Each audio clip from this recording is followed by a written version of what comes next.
Good morning, everybody. Welcome. My name is Rachel Besputa. I'm the Tri-State SARE Project Director. Just getting a little housekeeping to start us off here. Our webinar is being recorded today. It's being posted, will be posted for further reference on our website. Our breakout rooms will not be recorded. We do ask everybody to mute themselves when we're not in the breakout sessions, just to decrease that background noise. And we are always happy and encourage you to use your video, especially in the breakout sessions. Your preference for during the presentations or not is your choice. We will be communicating through the chat bar today. That should be on the right side of your screen. If it isn't already there, you should see a message from me initially. Please make sure you're posting any questions that you would like answered in that section. We will be happy to get those addressed before the end of the webinar today. I just wanted to give a little background about this webinar. It is part of the Tri-State SARE Professional Development Project, which is funded through the USDA and Northeast SARE. It is a collaborative project among the universities of Connecticut, Massachusetts, and Rhode Island. We're in the first year of a new 3-year project, and we're continuing our efforts on pasture-based systems for sustainable livestock production. We're offering this year a webinar series on economics of pasture-raised livestock. Today, we're in our 3rd webinar in the series.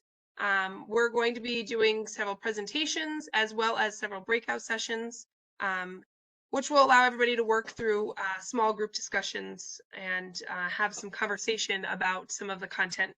We're going to automatically move everyone in and out of those rooms, so please just hang tight and stay connected, and we'll move you as appropriate. Perfect herding dog. He stayed in like distance and then he sat down. Sorry about this. Okay. Joe, I'd like to introduce you as the Connecticut State SARE Coordinator. You are the PI on our Tri-State SARE project, and he is going to do some discussing of grant opportunities that are available through Northeast SARE. Good morning, everyone, and welcome to today's program. I thank you so much for chiming in today or logging on today. What's on your screen right now is a kind of a one-page overview of the different grant programs that are available through Northeast SARE. Draw your particular attention to the farmer grant programs and partnership grant programs. These programs are up to $30,000. Please note that they're not matching as some grant programs are. The partnership grant program, I believe, is closing today. So if you're thinking of applying for that one, I think it closes today or thereabouts. But again, you get a sense there of eligibility, the amount of funding, application due dates, etc. Might give you a good idea of applying for a grant someday. And again, whether you're in farming or working with farmers, etc., these might be some interesting grants that you could take a look at, for help to fund your program or what you're trying to do there on your farm. Also draw your attention through Northeast SARE. At the bottom of this page, there's also an overview or a listing or websites in terms of additional information. Northeast SARE or the SARE program, the National SARE program, not only provides, I think, excellent grant opportunities for introducing new ideas, new concepts, but also there's an awful lot of resources as well on the Northeast SARE website as well too. Past grants and grant analysis are there, as well as a lot of other publications, research guides, etc. So when you have the opportunity, I suggest respectfully take a look at those at the website. You get a good sense of the different kinds of resources that are available for Northeast SARE, and also on the project website. Again, you'll see posted. Rachel, I think, mentioned that we'll be posting. We have posted, prior year materials, and we'll be posting the new materials for this year as well too. So thank you so much again for participating in today's program, and I'll turn it back over to you, Rachel. Have a good program. Thanks, Joe.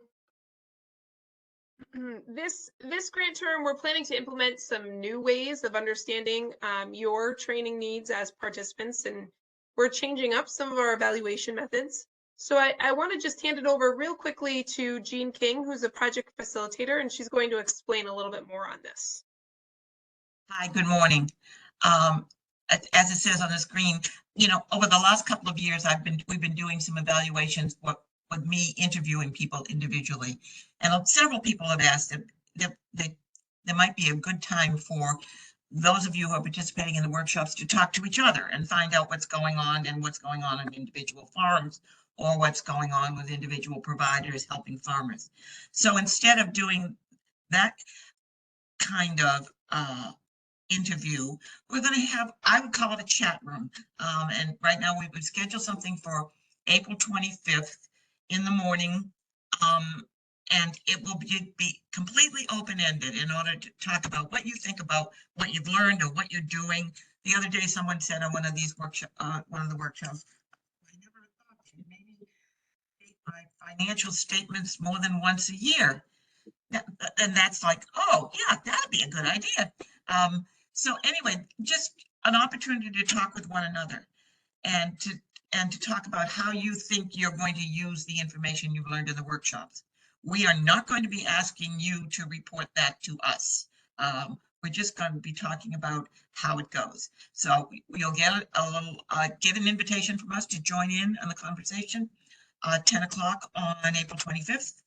And should there be an interest in having further chat opportunities, we will do that, but we'll see how this one goes and see how this process works. Thanks. Thank you, Jean.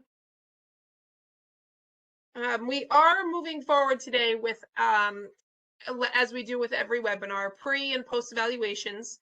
Our pre-evaluation questions are actually listed in the Slido app, which should be again on the right-hand side of your screen. There should be a series of pre-evaluation questions.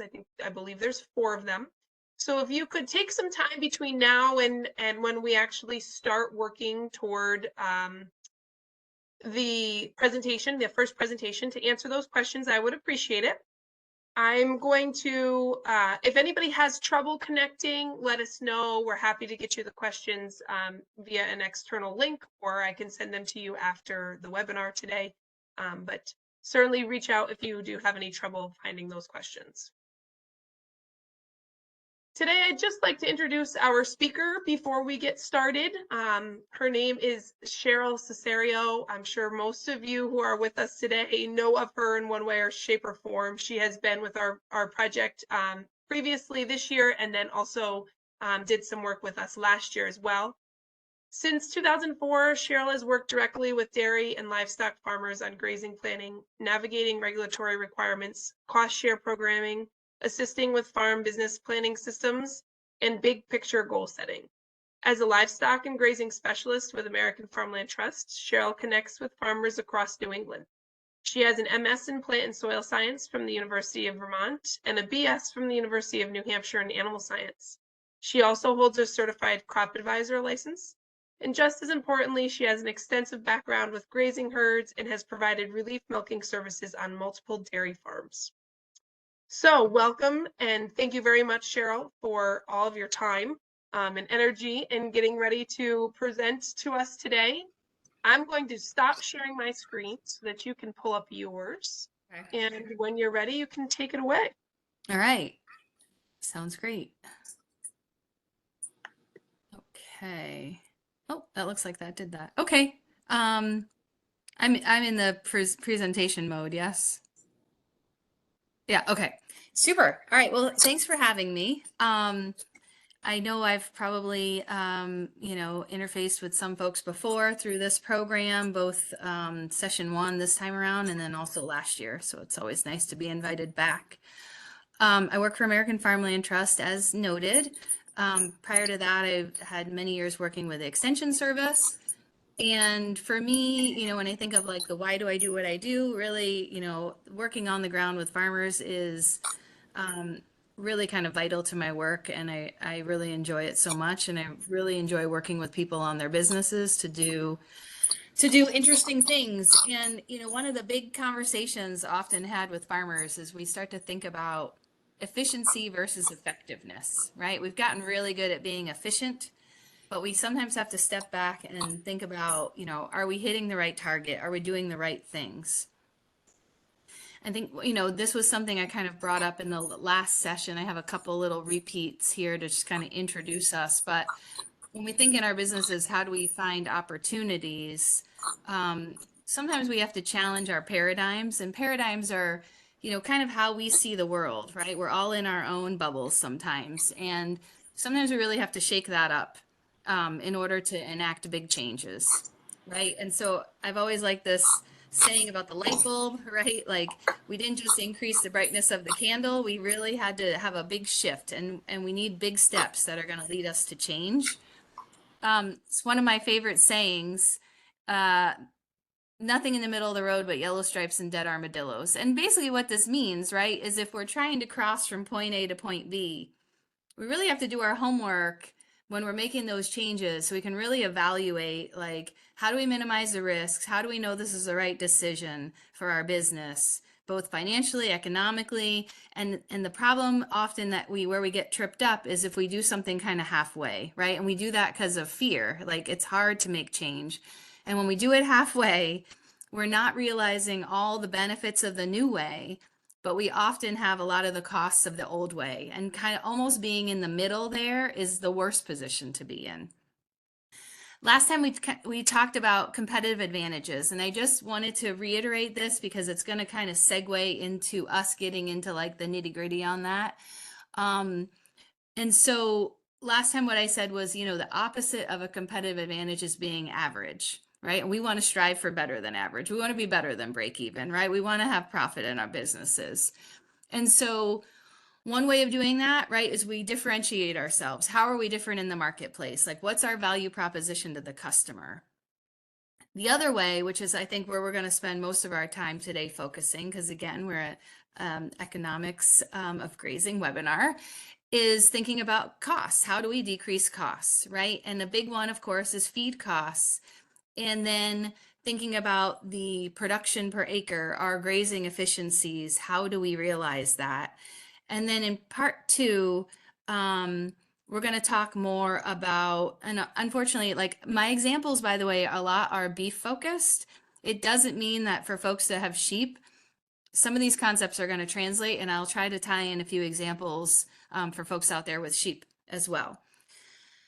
Okay, so speaking of the armadillo in the middle of the road, right? Can we spot the flattened armadillo here? And I would say it's the one on the right. So this is somebody who transitioned in some form or another to grazing, set up a grazing system for their dairy heifers. This field used to be a hay field. However, it's not a very good pasture. And essentially now it's sort of a glorified feeding yard. So, right, like now we've lost having a really productive hay field. We don't have a very productive pasture. We have neither. And we just now basically have land that's not producing much of anything. So it just kind of to illustrate my point there. When we think of our animals as working for us, right, who would you rather be paying, right? The animal on the right here that's out there just really going for it, or the ones on the left sort of standing around the water cooler, like chit-chatting, right? Like and just look at the difference in body condition, right? We don't need to be experts on scoring to see that there's quite a difference here in the condition on these animals. I realize there's not a huge dairy focus here, but it's just worth mentioning, especially if service providers are out there working with dairy producers. We always say feed is our biggest cost in livestock systems, but replacement costs are a big one in dairy, the second biggest costs. And this was just a really great webinar put on by Penn State a few years ago about really getting at the true cost to raise these animals up to, a milk cow.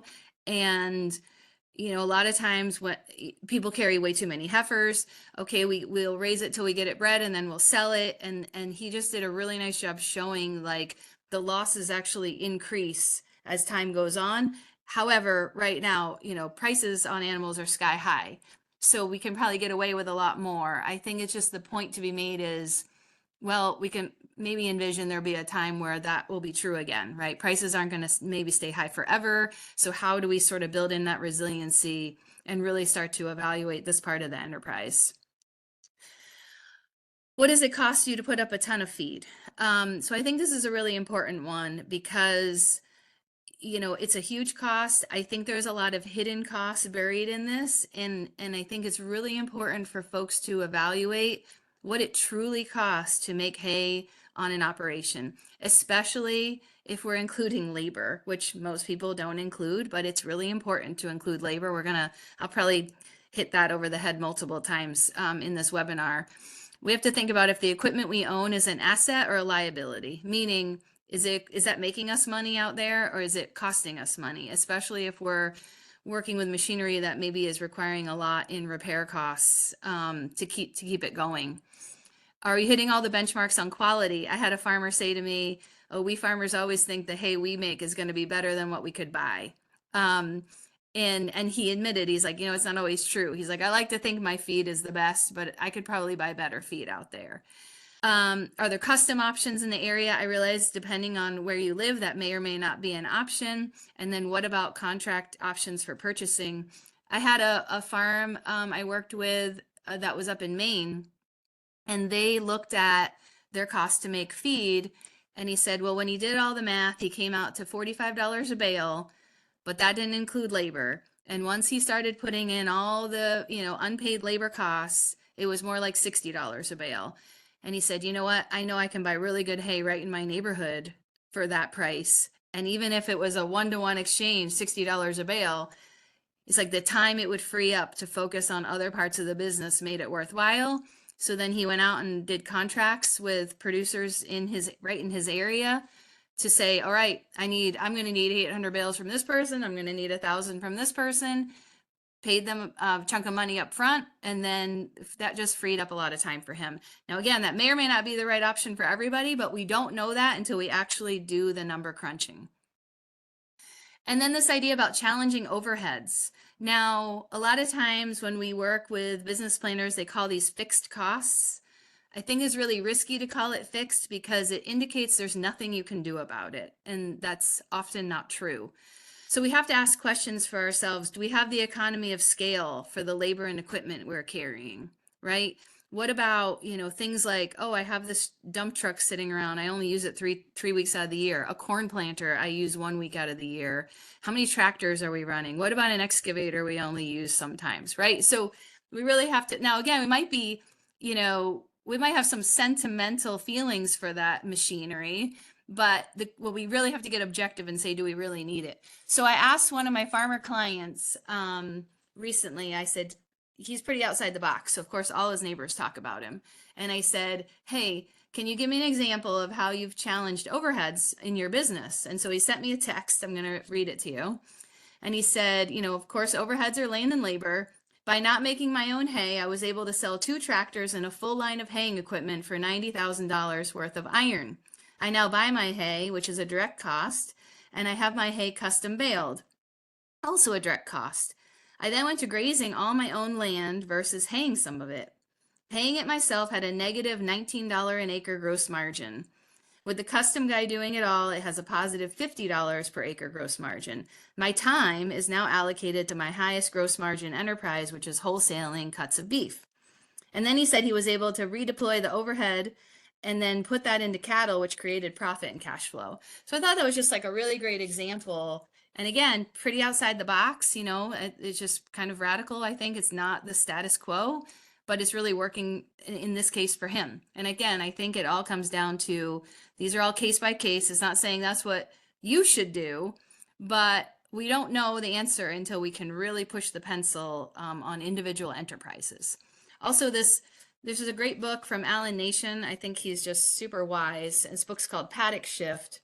And he has a whole chapter in here that's called The Real Cost of Heavy Metal.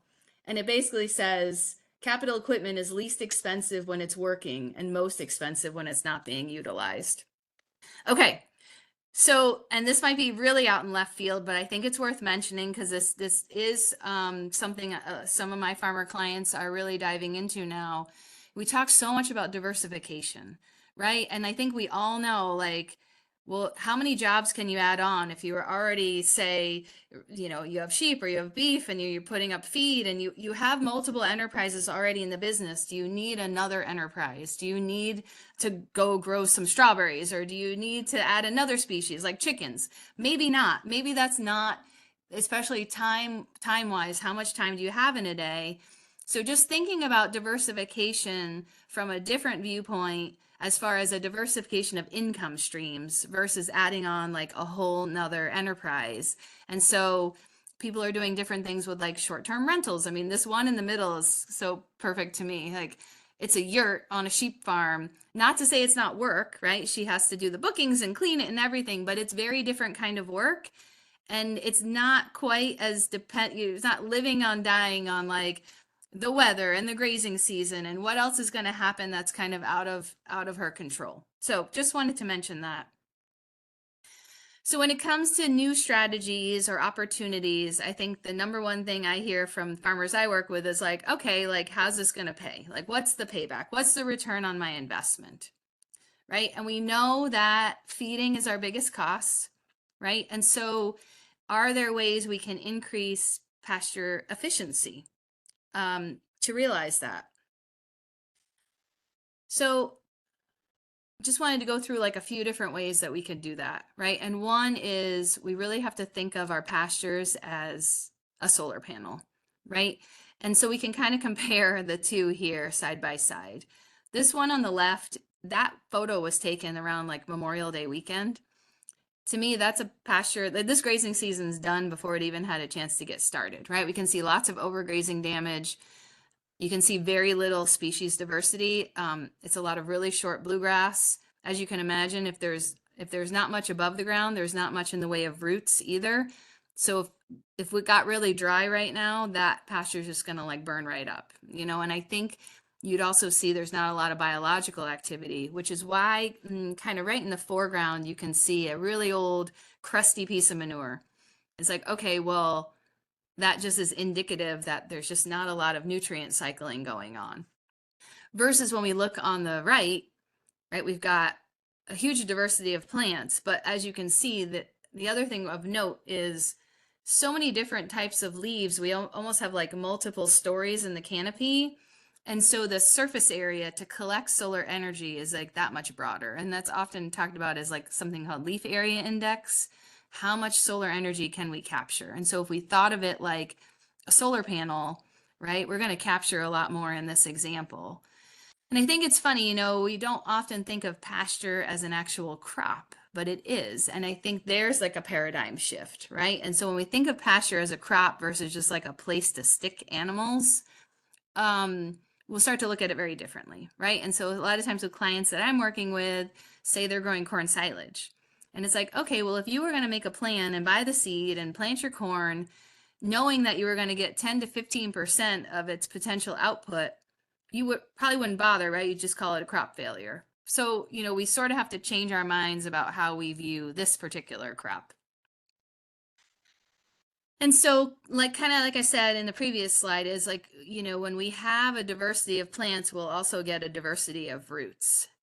We want to leave more above the ground. It gives us more roots below the ground, which leads to better nutrient cycling. So this picture here is, there's both chicory and plantain, narrow-leaf plantain, and forage chicory, to be clear. It's not like the roadside weed that has like the teeny little leaves. You can see these leaves here. These are super nutritious to cattle and sheep. They're super palatable, really high quality, and the difference is they have these taproot features, and they're providing something that the grasses and the legumes are not, right? They're providing different mineral nutrition, and then those roots are bringing up nutrients from down below, lower in the soil profile. So really important to have that diversity. And I think that's like, this seed is expensive, of course, but I do think there's a good payback in that adding that little bit of diversity, even if it's like, we did a project up here a few years ago where we tried frost seeding the forage chicory into pastures, and it actually worked. And so there's ways to maybe start trying to incorporate what we call these forbs. How do we get more forbs into our pastures for more diversity? And then thinking, of course, about utilization. So, we know we need to have adequate recoveries, but we need to also leave something behind, right? So here's just an example of a, pre and post grazing with the polywire there. And I think this is a big paradigm shift. This was a farmer who was transitioning into grazing, and he sent me this photo and he's like, wow, like this is great. I'm loving this. I'm really having to adjust to all this grass waving in the wind that I'm leaving behind. But I think this is pretty spectacular because, when it's grazed down really short, right, how does the plant regrow? Well, it's going to regrow from photosynthesis. So when we leave more leaves, there's more solar panel to start growing right off the bat. If we grub it right down, well, there's not enough leaves to start photosynthesizing. So then the plant has to like mobilize energy out of its roots, grow a little bit, then start photosynthesizing. So this diagram here is actually out of the holistic management, textbook, basically just showing that, when we leave more behind, which is like that, kind of the post-grazing event, the second picture there, the rate of recovery is just going to be that much quicker. So I think there's that trade-off of people think, oh, I don't want to waste feed. I don't want to leave too much out there. But it's like, no, it's actually, if we leave a little bit more, we're going to actually get a lot more in return. And then I think this is the big one, thinking about our stocking rates, and the big thing about is the supply and the demand imbalance, and are we giving ourselves enough of a buffer, say when it gets dry? Or like last year, at least here, it was so wet. It was it was detrimental in that the soil was so saturated that things just stopped growing, right? And so what do we do in those times? Do we have more acreage to bring in? Because if we kind of just keep going, that's when we get into overgrazing.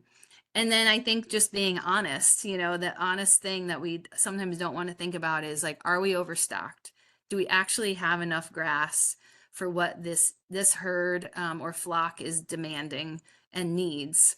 And then sometimes we need to think about, okay, are we going to either add in more acres or are we going to cut our animal numbers?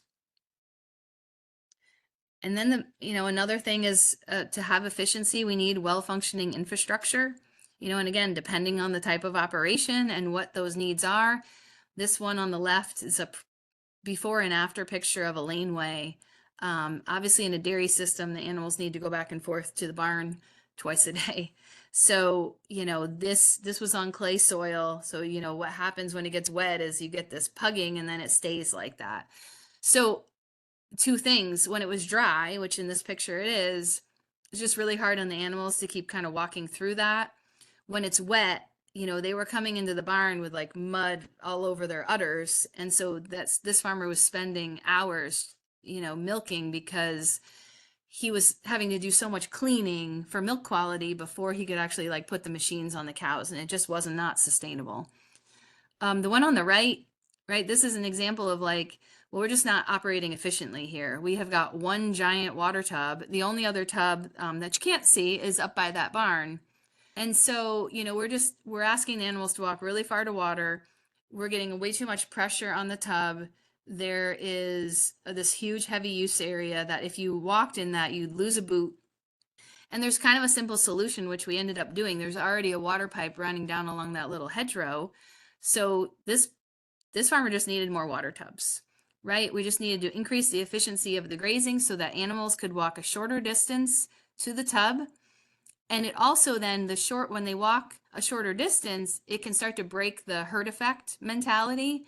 So then they're not all just coming and hanging out near this tub. It kind of goes back to the picture I showed you about which employees do you want to hire? Probably not the ones that are going to spend all day laying in this mud, laying around this tub, right? We want ones that are going to be out there foraging and then drinking and then going back and either eating more or laying down and ruminating. I just wanted to show you this quick example. This is a dairy example, but I think it illustrates it pretty well, is just thinking about dry matter intake from pasture. Now, again, obviously in like grass-fed beef or people doing sheep, most likely you might be 100% grass-fed during the grazing season. They might not be getting any supplementation. But in this case, what we do is we look at like what's the full ration in the winter and then what this producer was feeding in the summer. So you can see basically he was able to, this was somebody who transitioned into grazing, like it was a totally new concept for him, and it actually worked out really great. He was able to eliminate that 30 pounds of corn silage during the grazing season, and then he was able to cut his haylage feeding in half. And so we did the math and we figured out he was getting about 54% of the herd's dry matter intake from pasture. Great, that all sounds nice, but the really important thing was, okay, well, what does that mean for his business? So I said, all right, why don't you give me values for, your corn silage and your haylage? So we figured out what was the total amount of feed saved, and then we put a value on it. And, we're looking at about $18,500 over a 24-week period. I mean, it's pretty significant. I mean, farms milking 75 cows, like that's definitely real money. So,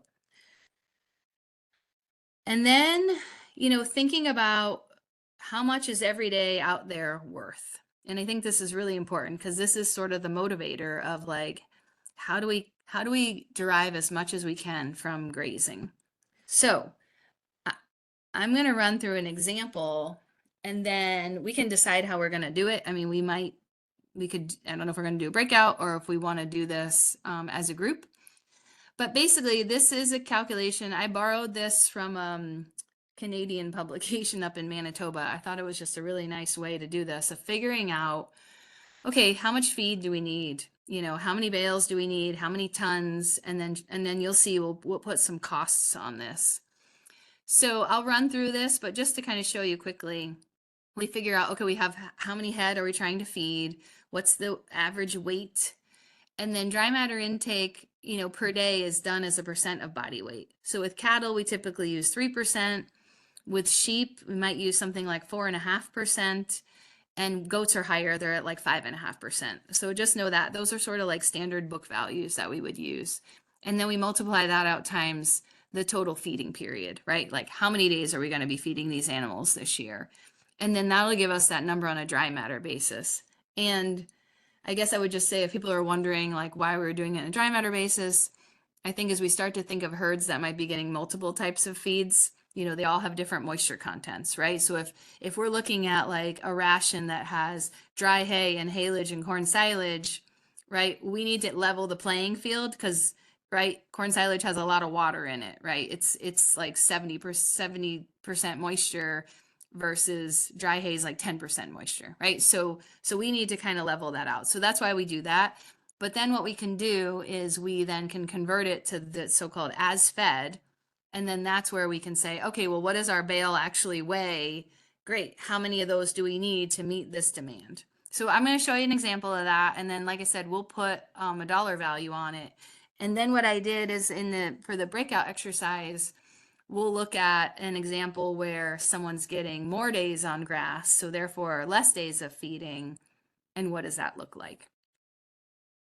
And how's our time, Rachel? I think we have like 5 minutes. Is that right?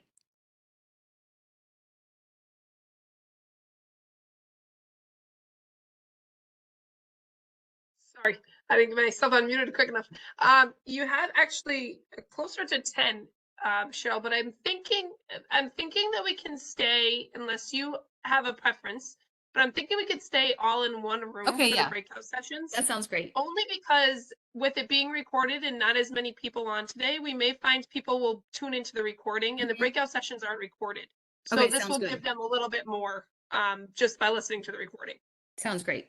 Okay, perfect. So I know it's hard to do math sort of in this format. Even if we were all in the same room and I had like a chalkboard, this might be a little easier, but let's go through this. So what we would do is we say, okay, in this example, just for simplicity, because this could obviously get a lot more complicated, but we have 50 cows, right? And we're going to say they all weigh about 1,200 pounds. That's our average live weight. And as I mentioned, we use 3% in this case. 3% of their body weight is their dry matter demand.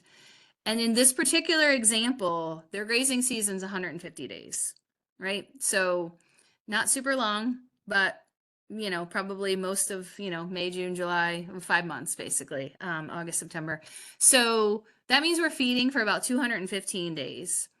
And in this example, I know that, this is going to vary, but I think it's pretty fair and safe to say we could value feed at $150 a ton. So how do we figure this out? Okay, so let's multiply all those across, right? The 50 animals, 1,200 pounds, 3% of that times the number of days.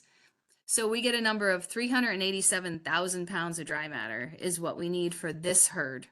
And then we want to convert that, right? Because that's sort of hard to wrap our brain around. Like, well, what's 387,000 pounds of dry matter? Let's convert it to as fed. So again, in this example, for simplicity, we're going to use dry hay. So dry hay, again, book value and pretty standard across the board is that dry hay is 90% dry matter. If you were doing like wrapped baleage, that is going to vary. A lot of times farmers will have an analysis that will tell them like what the moisture content is, but it can vary between 40 and 60% depending how wet it's put up. So you would use that number. Same thing with like haylage. It could, if we don't know, sometimes we'll use just 50%. But I think anytime someone would have the analysis, it's really helpful. So again, for simplicity, we're going to say, okay, it's 90% dry. So then to convert it over to as fed, we have to divide by 0.9. And that gives us 430,000 pounds. Okay, great. Now, let's say, well, then how many bales? Okay, this is my herd. I got to know, it's getting to be fall. How many bales do I have to line up for these animals? Now, you can tell me bales they weigh all kind of, right? We could put 1,000 pounds in. We could put 1,300 pounds in. It just depends how big's the bale, how dense, is it wrapped, is it dry, whatever. So, okay, in this case, I used a value of 800 pounds. Just, you could put 1,000. It would just give us a different number. That's all. So in this case, this producer is going to need about 537 bales. Now, again, you might build in a little bit of a buffer. Maybe you buy 550, right? Just to be sure. It's all going to depend on right? We get a cold winter, needs go up. But this will give us a ballpark anyway. Now, if we had 1,000-pound bales, well, we're going to need to buy 430 bales, right? The other thing we can do is we can take that number, the 430,000, we can divide by 2,000 to tell us how many tons of feed we need. All right, in this case, we need 215 tons. And we'd multiply by what's the going rate in your neighborhood for a ton of feed? Well, for this particular example, it's going to cost about $32,000 to feed these cows through the winter. I mean, that's pretty big money. And when we break it down on a per cow basis, we're looking at $645 per animal. It's pretty high. Okay. Another thing, this is sort of like a sidebar, but I think it's worth mentioning, is when we look at that tonnage, we can divide by the potential yield of, say, our hay fields and say, okay, well, how many acres do I need to produce that feed if I was producing it myself? Well, and again, I realize yields can vary field to field, right? But for the sake of simplicity, right? If we're at 2 tons to the acre, well, obviously we need about twice as much land than if we were getting 4 tons to the acre or 3 tons. We can start to see the differences on our acreage requirements going up based on productivity. And I think with the 2 ton to the acre, these might be fields that we're picking up that, they haven't had a lot of fertility added to them, right? Hay's harvested, but things aren't really put back on. And so, there is this other potential cost advantage that, adequate fertility will improve yields and require less acres per animal unit. Now, right, there's other factors that go into that, well, what do I have to rent that land for? Is the 2 ton per acre land free? Is there ways to put something on it to improve the yields? There's a lot of variables, but I think this just is getting at, we kind of have to start to push the pencil on this, right? Well, if I need 107 acres of land that's not super productive, well, how secure is that land, right? What if I lose it, And so It's just all part of that holistic picture. So I think what we can do is let's look at the example I have lined up for the breakout session, and we can kind of just compare these two. So I'm going to stop sharing this.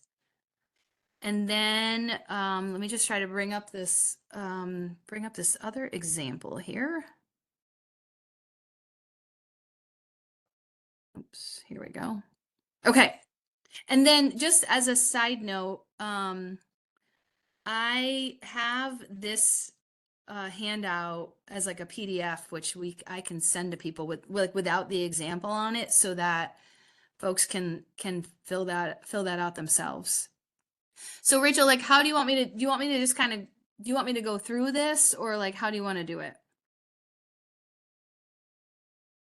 So I think let's do it as we normally would with a breakout session. So Okay. start off by leading the way, but then as people have questions or have any input or thoughts, we can interject. So everybody can feel free to unmute yourselves and speak up if there's anything as Cheryl's talking through the example that you want further explanation on, or you have questions or whatever. I was just wondering if you guys could just magnify the print a little bit so it might be easier to read. Yes. Thank you very much. Let's see. How can I do that?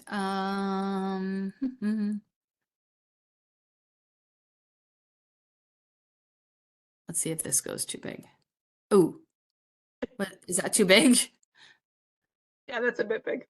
Okay, let me hold on. That was this 100%. Let me see what I can do here.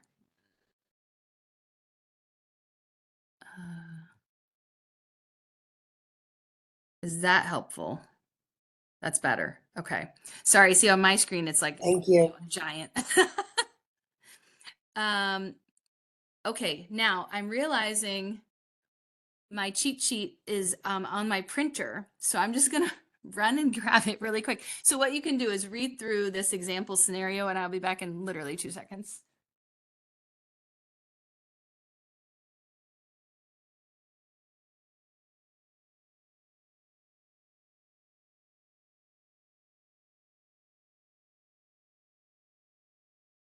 Sorry about that. Okay. So our example here is we're looking at same number of animals, right? So essentially, let's say we're taking the same herd, but now we're grazing for 220 days and we're only feeding for 145 days, right? So last time it's almost flip-flopped. We were grazing for only 150 days. Now some might say, oh, that's not possible. But this is actually, this was taken from a farmer client of mine who raises beef, and I'm in sort of central Vermont. He is up on the very northern edge of Vermont. It's much different climate even than where I am. It's very cold. There's lots of snow.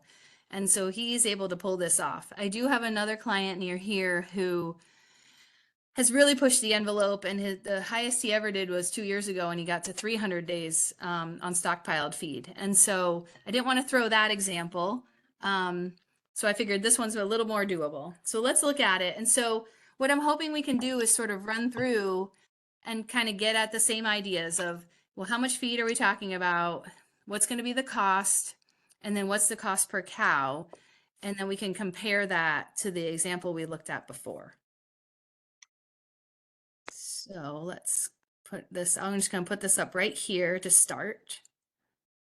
Yeah, okay. So folks want to get their calculators handy.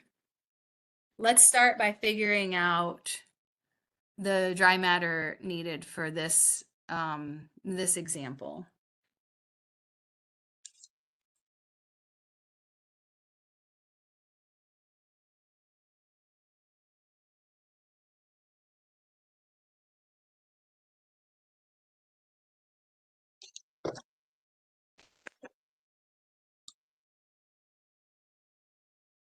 So, right, we got the 50 times 1200 times 3% times what? Number of days of feeding was 145.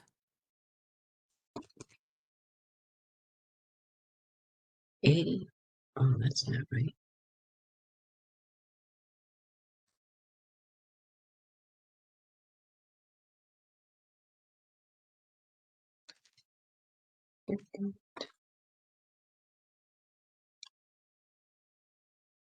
Did anyone get a number there? Percent.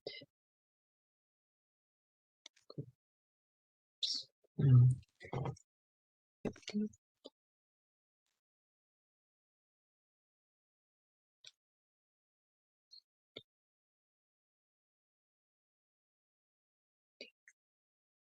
$200 times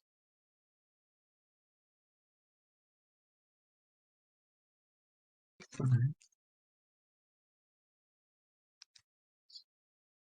No, I goofed it up. Well, let's go through it. Let's do it. So 50 times 1200, and then we multiply by 0.03, and then times 145.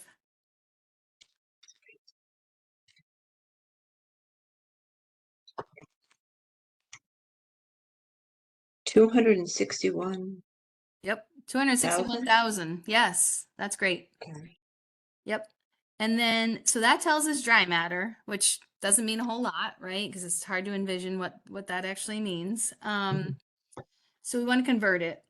And for simplicity, I'm keeping it at dry hay. So what we would do, we're going to divide by 0.9, or basically, 90%. Now, if we were going to throw in an example and say, well, let's say this person's feeding baleage, well, we could divide by, 0.5, and we would get a very different number. But, those bales are also going to weigh differently than the example we're using here. So that comes to 2. Oh, I did that wrong.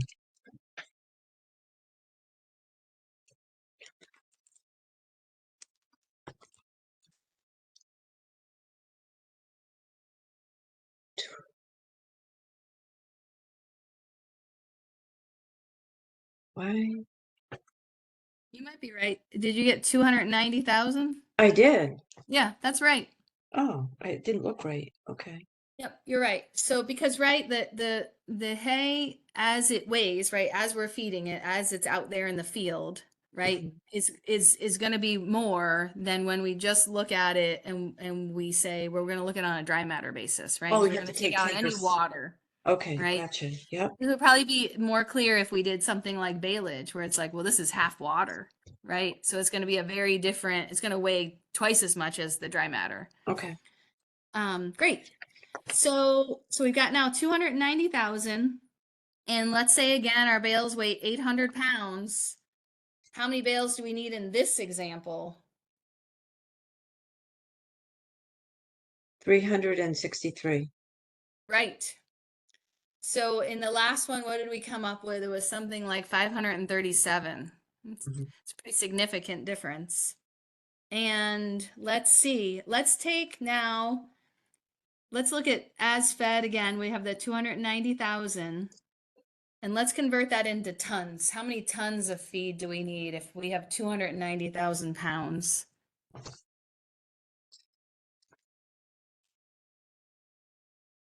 145.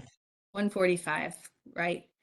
So then when I figure, okay, our feed's $150 a ton.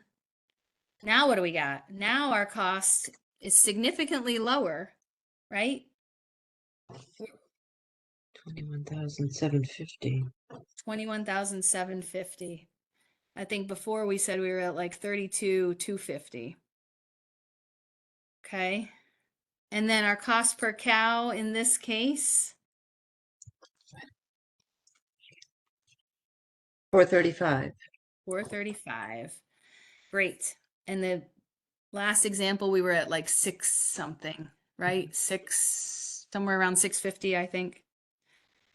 This is a huge difference. I mean, this is huge, right? Light years. Now, what was our difference in grazing days? 220 minus 150, right? The 70 more days on pasture, right? So that's big. Obviously, a lot of stockpiled feeding going on. The difference in cost, 32,250 minus 21,750, talking about $10,500. I mean, to me, this is huge. And I think when we think about profitability in, say, a beef enterprise, and again, we could do this with sheep, right? If there's folks out there that have sheep, it's the same thing, right? It's the math slightly different. The difference would be for the dry matter, this first calculation, instead of using 3%, you'd use 4.5%, right? And we can start to look at, you know, what is it costing us? I mean, this is a huge expense, right? If you could save $10,000. Now, obviously, if someone has, you know, 40 sheep and these are a lot smaller animals, they're eating a lot less. But still, right? Like it's a cost to the business, and it might not be $32,000 of a cost, but what if it was 3,000? What if it was, you know, what if we could save another $750 or something like that? I think it's still, you know, for the scale, it's still going to have a significance. And let's see. Okay, so what if we try this? We've got, you know, we can run through just this here, the answer key down here. Okay.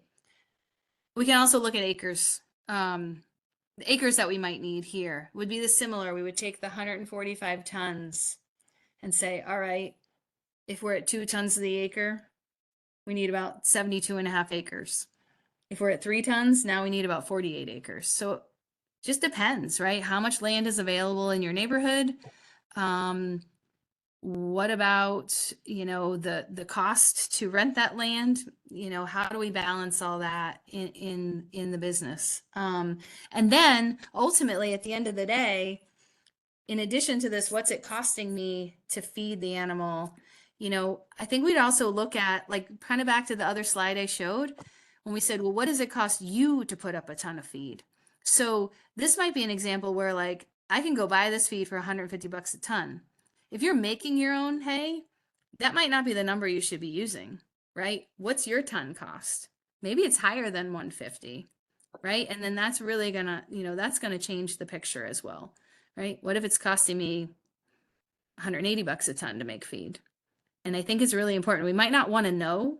I think this is the other thing. We might not want to know, but if we figure it out, it's like pretty empowering, because then we can make decisions very clearly and feel confident in the decision, like, oh yeah, I shouldn't even be making this. What can I buy? And then of course, figuring out, like, where is it going to come from? What is the true cost if I have to have it trucked in, right? So there's the side-by-side comparisons to figure out, like, which is the better option. Okay, so I think that's kind of what we had for this one. I'm going to stop sharing this. Okay. So are you okay if I bring up part 2? Does anybody have any questions for Cheryl on what she's covered so far? Any questions that you want to ask in relation to the winter feeding example that she just went through? I was just curious for the person, I even wrote in the chat, I can't believe they could graze for 300 days in northern Vermont. So I was just kind of wondering, on those kinds of years, how much does that person's cost go down? And like how variable, like especially with a year like last year, you know, what kind of flux does it throw your great calculations into? You know, when, I mean, I'm down in Massachusetts and we had 3 climate catastrophic floods, you know, in Right. 5 months. So just Yep. my thoughts. Exactly. And so here's the thing. In that person's case, he has a lot of land per cow, right? And some of that land is not very expensive. We'd say, okay, well, great. That's that person's scenario. I'd bring it back to, like, well, that just happens to be like his competitive advantage, right? Like he was able to rent an entire farm that he stockpiled feed on. And it kind of goes into, like, and some of the stuff we're going to talk about in the next session, but also kind of gets into, like, the genetics of these cattle. And, you know, he's running a system where he can put weight on cattle all grazing season long, and to the point that they're, like, over conditioned, and then put them on really poor standing stockpiled feed that's very low digestibility, you know, not very good quality, but the cattle, right, are like, they're adapted so that they're basically pulling that fat off their back all winter long, right?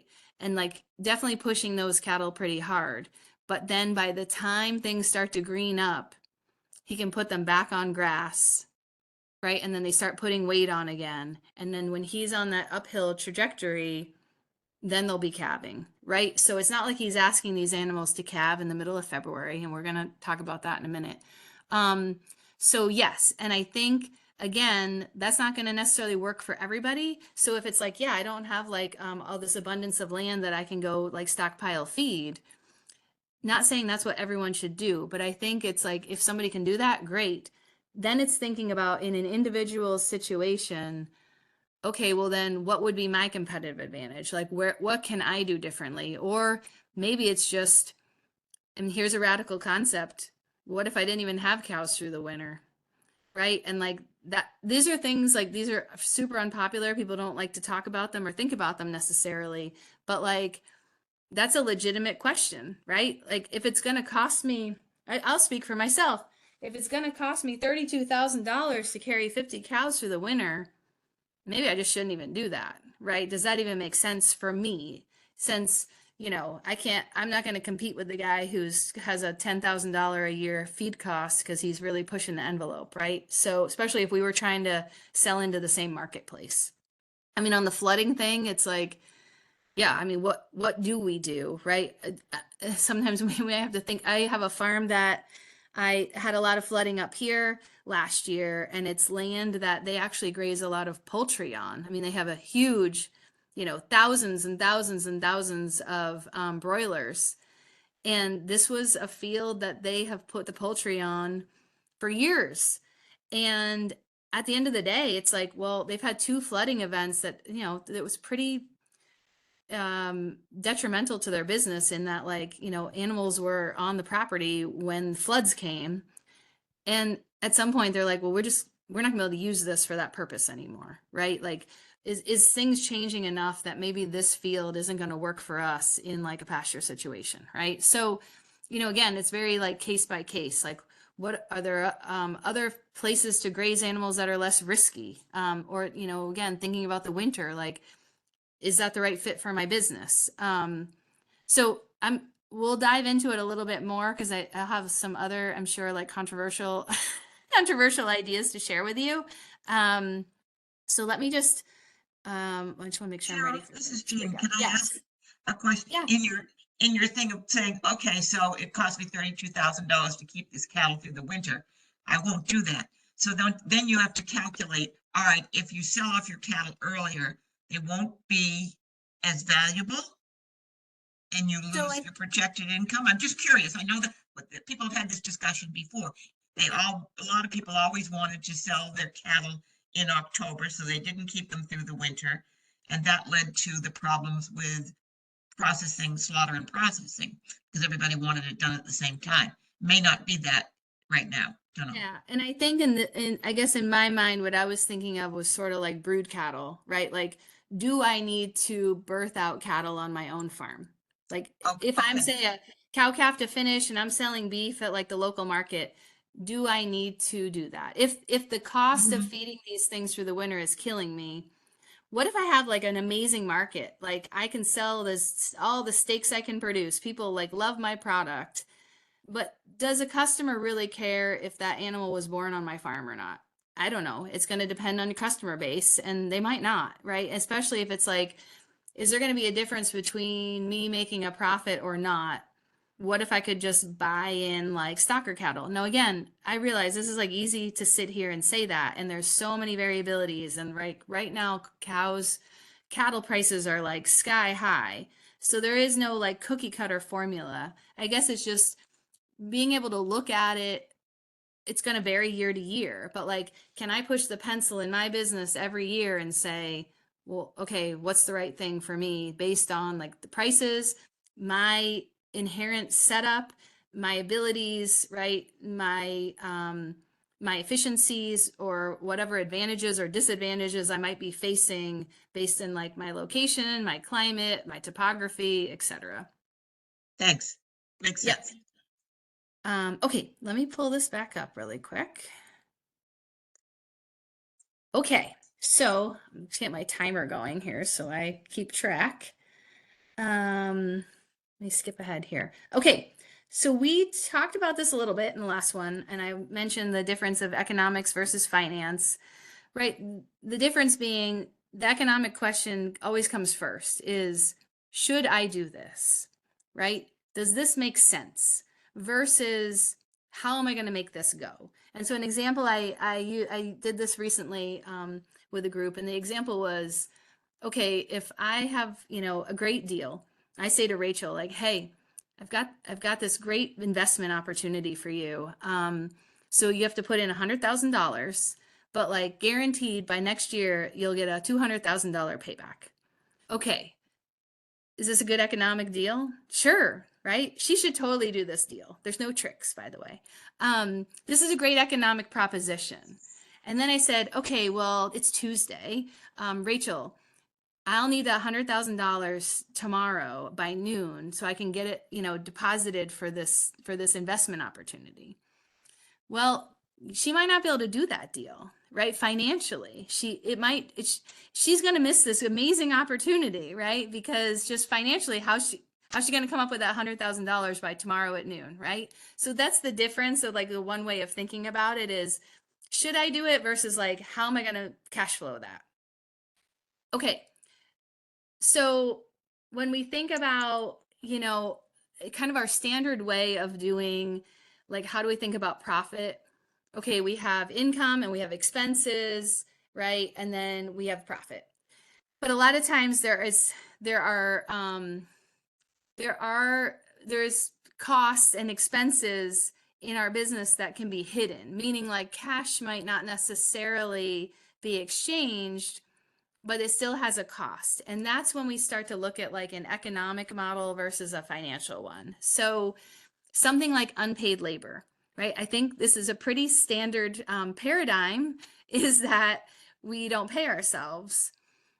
And so I think we need to look at it in an economic model. We would still account for that and say, well, what would it cost to replace myself? I think this is especially like with the client base I'm working with up here. I work with a lot of dairy farmers, and I happen to work with a lot of dairy farmers that are single operators, right?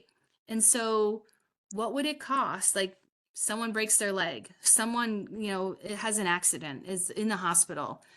It's going to cost to have someone come in and like milk those cows, feed those cows, scrape the barn, do all the work, right? The 12-hour a day work that people are doing.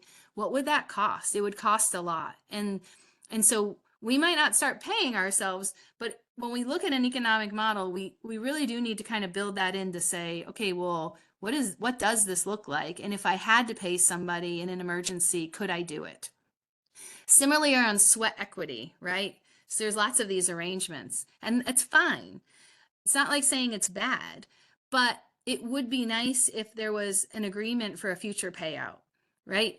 Juniors spent a lot of time in this business. Now juniors in their 40s, hopefully junior's going to get this payout. And it's not like a someday this will be yours. It's at what point am I going to get paid for the work that I've done and the investments I've made here? Just the thing about depreciation, we often do this on machinery, at tax time, but I think thinking about depreciation on cattle is really important. It's another cost that's a hidden cost. And opportunity cost is just this idea of like, well, what would have happened if I invested this money elsewhere? So a lot of times, we'll put a 10%, like say I own a flock of, 300 sheep. Okay, great. That has a value. It's not cash in my pocket, but it's a value on the ground. What if I just invested that money somewhere else? So when I build in the economic model, I'll say, okay, well, I would have gotten maybe a 10% return on that money. Let me build that into my model. And then opportunity rent. I'm going to show you an example of this towards the end. But this idea of, it's this idea of separating out potentially the land business from the operating business. And I have some farms that do that. And so, right, they'll have two separate businesses, like, Joe and Susie's, land holding company versus Joe and Susie's dairy farm. right? And the dairy leases the land from the landholding business. There's a reason to do that. I'll show you that later. And then this idea of underutilization of a capital investment, right? And that kind of the thing I read you about the machinery, right? We've got this capital cost of this machinery. It's actually cheaper the more we're using it, and it's more expensive the more it sits around. So, but sunk cost bias. I think we've talked about this last time. We just very briefly touched on it, but sunk cost bias is a risk, right? So I wanted to read you a couple of examples of that I had, because again, I asked some of my farmers to tell me, like, hey, give me a few examples I can use in my presentation. The idea being the more we invest in something, the harder it is to let it go. One example would be continuing to fix a piece of equipment that the repairs are more than it's worth, right? How about a farmer's market that has low sales? Every week I think it's going to get better, right? And I subsidize it with my own free labor. And then my favorite one, which is I built a barn for an enterprise. The enterprise doesn't work, but I keep doing it because I built the barn, right? Because it's really hard to then pull the plug and be like, okay, well, this just didn't work. I'm going to move on. So, you know, and I think we're all guilty of it, right? In different ways. We don't have to be talking about agriculture here, right? So just something to be mindful of. And I mentioned this when we were looking at the example of making your own hay, but just this difference of an asset versus a liability. One makes us money, one costs us money. So the example of the barn I just mentioned, the barn was built, this doesn't work, I'm going to keep doing it. Maybe that barn's not an asset, it's more of a liability. It's now costing money to keep an enterprise going that isn't profitable. You know, it was an add-on, right? It was like, oh, this person raises beef. Oh, I'm going to get some chickens. It'll be great. And it's like, yeah, this doesn't make money, but I built this facility, so I should just keep doing it. So we start thinking about in our operations, can we create a stop doing list perhaps? And you know, you're going to hear me say it over and over, but if we sharpen the pencil and we evaluate the enterprises, one, we want to see if those enterprises can stand on their own. So an example here would be that one of the first pictures I showed you about the heifers out there in the yard just eating out of the feed cart, right? This is a very hidden way that we can spend money of like those heifers are eating a lot of feed. They're standing in the so-called pasture, not getting anything out of it. I wonder if that would be tolerated if that farmer considered the heifer enterprise to be different than the cropping enterprise on that farm. And what if the heifer enterprise had to buy that feed every day from the cropping business? It would start to not look very good on paper, right? And so it's something that could be done internally where you could have these budgets for, you know, the haymaking business versus the cattle business versus the sheep, you know, and you can start to see, is something subsidizing the other one? Because if it is, that's sort of that anchor, right? That maybe we need to let that anchor go because it's dragging down the rest of our business. And that's when we say we're trying to find the dead wood, right? Like we can go out there in the spring and we can take our little pruners and we can clip twigs and say, well, I can save a little money here. Oh, maybe I won't vaccinate this year. I'm going to save a little money there.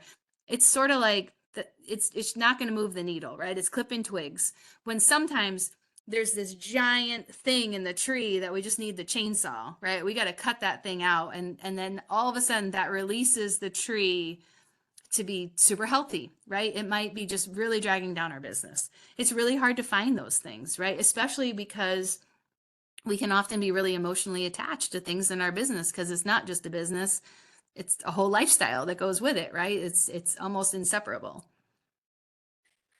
Okay, now I will say, the examples I'm going to give you are very beef cow focused. It doesn't mean this doesn't apply to other types of livestock. So please know that. And there's ways that we could look at this with, say, sheep as well. And some of these things definitely carry over.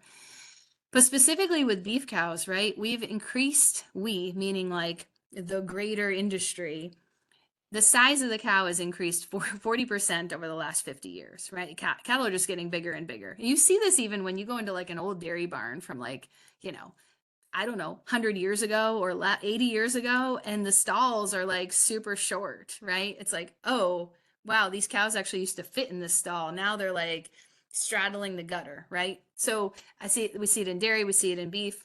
So, but the result of that is, you know, the larger animal eats more. So we've decreased our potential stocking rates by carrying these bigger cattle, and it's increasing our costs because they're consuming more. So I think we need to think about, rather than just the productivity per cow, like, oh, I got the bigger cow, I got the bigger calf, can we start to think about productivity per acre? Like, how many animals can I run per acre? So smaller cow gives us a higher stocking rate, more pounds produced per acre. Okay, so I'm going to give you an example here, and you know, just to kind of illustrate this. So I don't want you to get too hung up in like the minutia, but let's look at a pretty straightforward example of, we have 100 cows that weigh 1,300 pounds, or we could carry. So this was figured on just like from up here. Like, I realize your carrying capacities might be a lot different in Connecticut than they are in Vermont, especially like the kind of soil and production like that works in like my county. But if we figured we've got a 225 acre land base where that's the stocking rate for the farm, is that we can either carry 100 cows at 1,300 pounds, or we could carry 130 cows at 1,000 pounds on that land base, right? So, and I'm going to show you this math in more detail in a second, but basically those herds are consuming the same dry matter intake per day, right? Because we've got the same live weight going on in those two herds. But yet we can get a 30% increase in stocking rate with a smaller framed cow, right? Like, if we're thinking about how many calves we're going to produce out of those herds, we're going to get a lot more with the smaller framed animal. So here's just kind of a side by side, right? Of basically saying, okay, herd 1, we have 100 cows. Herd 2, we've got 130. Okay, they have different weights. You can see the dry matter demand per cow, right? The smaller cow, it's less, of course. The dry matter demand of the herd in this case is the same if we're looking at the 100 versus 130. Now, when we convert it as fed, okay, we got the same. The tons per day to be fed to these two herds is the same. The cost per day to feed the two herds is the same. However, when we look at cost per cow, that's really the thing I want you to look at. Cost per cow per day, $3.30 versus $2.53.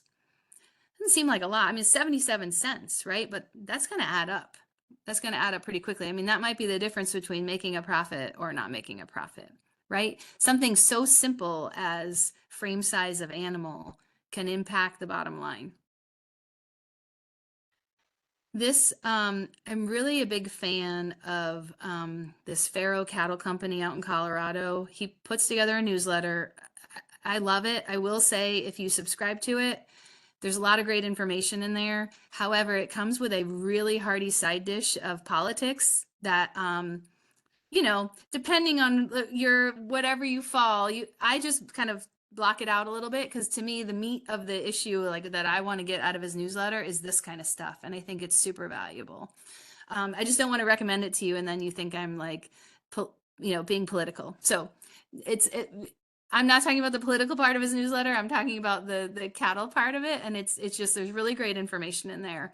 And so this was from his most recent newsletter. And he shows these two animals and he says, this is just illustrating what works and what doesn't.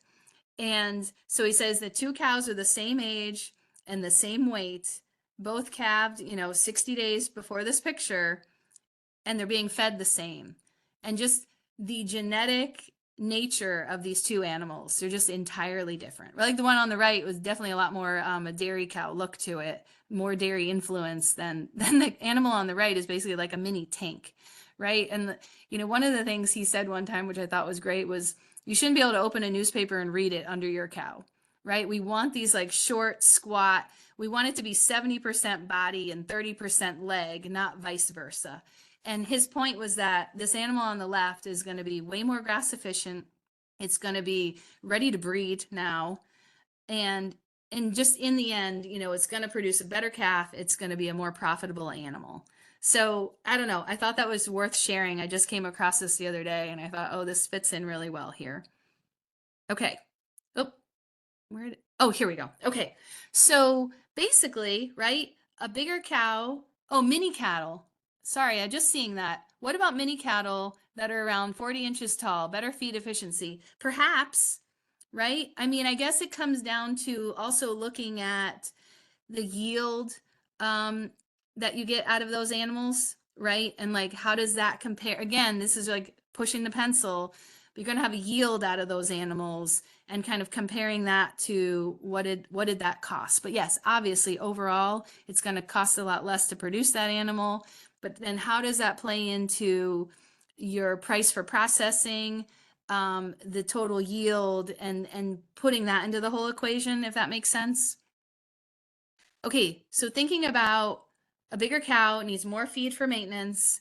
A bigger cow produces more milk, and that sounds great. In a dairy situation, that would be great. However, we're not selling milk in the beef situation.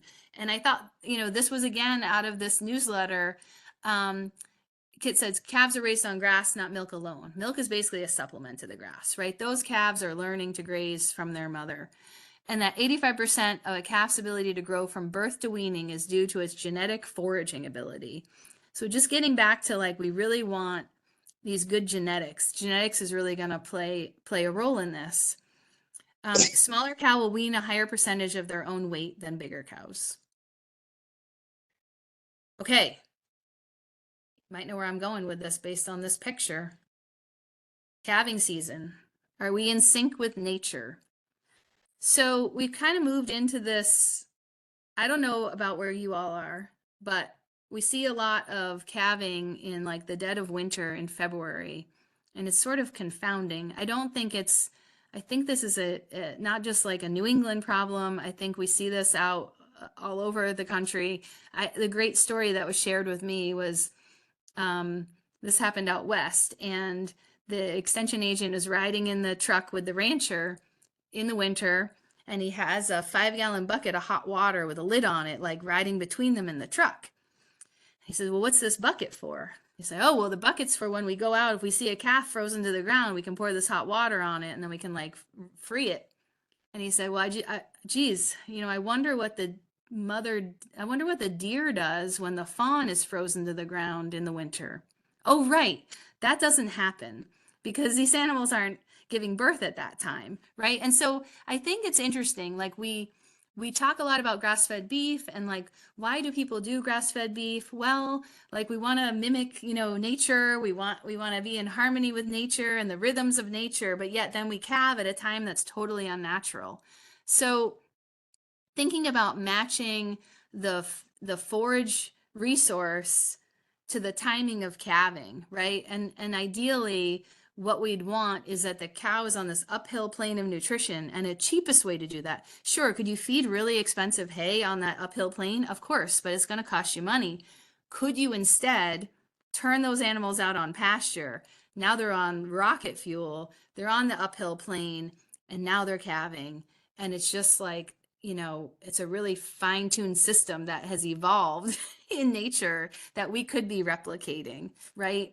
And so anyway, I just mentioned that. Also thinking about the breeding window, right? Like, what's our breeding window? Are we trying to keep that tight so that we have everyone kind of calving in like a tight window in the spring, or is this something that's like we're dragging way out, right? I think we can tighten that up, and then that will help us. And then this one, right? This will be unpopular, I think, in general out there. Thinking about class of animal. What class of animal should we be running? Are we a cow-calf? Are we a stocker? Are we finishing animals? Are we trying to do them all, right? And I think here's the thing. We need to think about how many enterprises do we have in our business? And, we can do a couple of things really well, right? Can we do them all? I mean, I think we all know this, whether we're talking about agriculture or just in life in general, as we get more scattered, right? Are we mastering any of them when we try to do too many things? So can we really do it all? These are 3 enterprises. I mean, the reality is they have some really different requirements of a cow-calf versus, say, finishing a cow on grass. Do you have the skills to do all 3, right? When we're going to try to finish on grass, we need top quality, high energy feed, really good pastures. We need the land base. The demand intake actually for a finishing animal goes way up. And And it gets really hard, of course, to put the weight on, right? We want to see a constant increase in like our average daily gain per day. It gets harder to do. It's easy to do it in the stocker class, right? We bring in a 500-pound animal, we're trying to get it up to like 850 pounds. Easy to put weight on there. When we start to get to the top of the growth curve and we're getting towards that 1,000 pounds, 1,100 pounds, it's really hard to put that weight on unless we're really, have the adequate forage resource to do so. And it's going to take a lot more land. And then just this idea about, cow calf, what about facilities? It gets really hard to outwinter. I feel like this is a whole separate conversation. As our winters are changing, do we have the frozen ground? Like, where are we keeping these animals? Are they in mud? And then it just starts to bring up that question, besides the feed costs, the animal, like, where are we keeping these animals through the winter? Should we even have them at all? It's a question worth asking ourselves. And then culling protocols, okay, what's our breeding window? Did this animal wean a calf?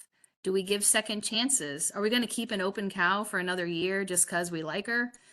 I don't know, maybe, right? We can all have a couple pets around, right? I've done it myself.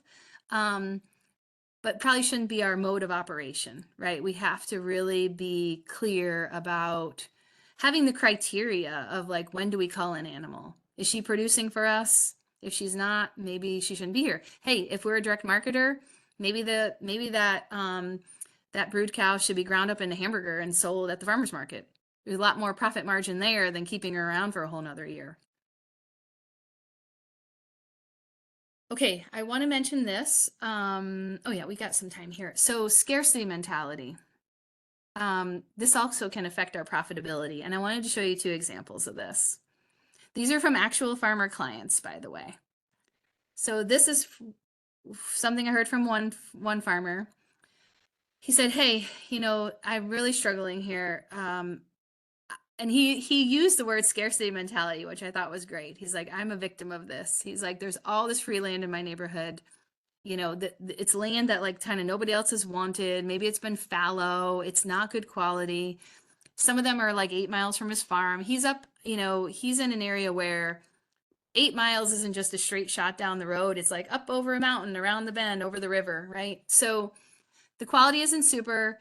By the time, because he's now essentially one-man show, but by the time he gets to the furthest fields, it might be midsummer, it's July, it's poor quality, right? Low digestibility, it's all headed out, it's stale. So he ends up using it for bedding. Well, there's a big shift on his farm. Labor's changed dramatically. So now single operator, wasn't before. So we really had a conversation about this, and we got kind of started to get at, well, what's it costing to make that feed, that far away hay? By the time, right? Got to get all this equipment mobilized, get it moved across town, got to schlep it all home. Like, what's it really costing? Is it costing more than $40 a bale? Oh, most definitely. It's costing me a fortune to make this hay. He's like, but I have this feeling like, well, if I don't take it, what if somebody else does? Or what if nobody takes it? This poor land, it's going to grow up to brush. Like, I don't want that to happen. Okay, but that's not going to save his business, right? That's not going to keep his business afloat. So, could he just buy the bedding hay cheaper than it's costing him to make it? And also just thinking about all the time invested. How many hours would this free up for him to focus on his business? And so what we ended up doing was he was like, I need a clear way that I can feel confident to say no to things. So we said, okay, well, what we need is a criteria list, right? And it had I don't know, eight or so things on it, but a couple examples were, okay, it needs to be within 3 miles of my farm, right? It has to be more than 10 acres. I'm not going to go drive across town for a 3-acre field.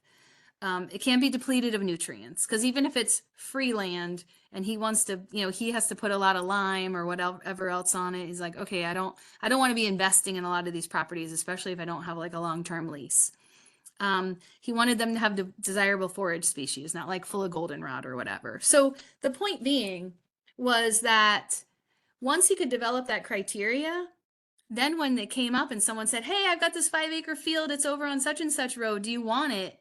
He could just look at his criteria list and say, I do want it, but it's not checking all these boxes. And so therefore I know that that's not something that I should take on. Now, that can be someone else's, project. And then another example. So this is a conversation from just the other day, actually.